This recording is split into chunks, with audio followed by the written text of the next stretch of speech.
İrandan göndərilən 110 kiloqram narkotik vasitəni götürmək üçün Bakıdan Hacıqabula gedən Tərlan Quliyev polis əməkdaşları tərəfindən həbs edilib.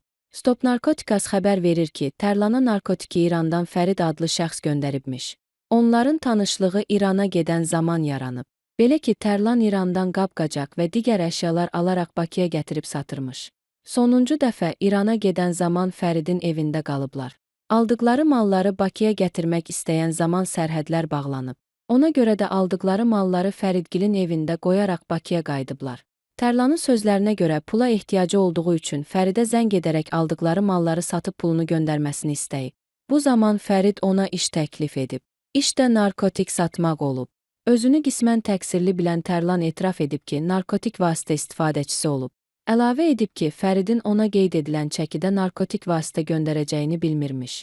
Onun sözlərinə görə Fərid İrandan ona pay olaraq öz istifadəsi üçün narkotik göndərəcəkmiş. Uşağım xəstə idi. Onun boğazından kəsib narkotik almaq istəmirdim. Buna görə də Fəridin göndərdiyini götürmək qərarına gəldim deyə Tərlan ifadəsində göstərib. Məhkəmə istintaqı zamanı Tərlanın İranlı Fəridlə telefon danışıqları, yazışmaları da sübut kimi qiymətləndirilib. Tərlanın həmin yazışmalarda narkotik götürməyə getdiyi sübut olunur. Məhkəmənin hökmü ilə Tərlan 6 ilə 6 ay müddətinə azadlıqdan məhrum edilib. Xatırladaq ki, Hacıqabul rayon polis şöbəsinin əməkdaşları tərəfindən keçirilən əməliyyat tədbirləri nəticəsində sosial şəbəkə vasitəsilə tanış olduğu İran vətəndaşından satış məqsədi ilə narkotik alan Tərlan Quliyev 2024-cü il dekabr ayının 26-sında rayonun Atbulaq kəndi ərazisində saxlanılıb.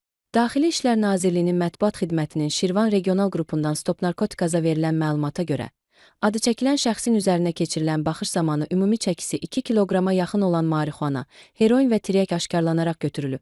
Faktla bağlı Hacıqabul rayon polis şöbəsinin istintaq bölməsində cinayət işi açılıb, saxlanılan şəxs barəsində həbs qətimkan tədbiri seçilib.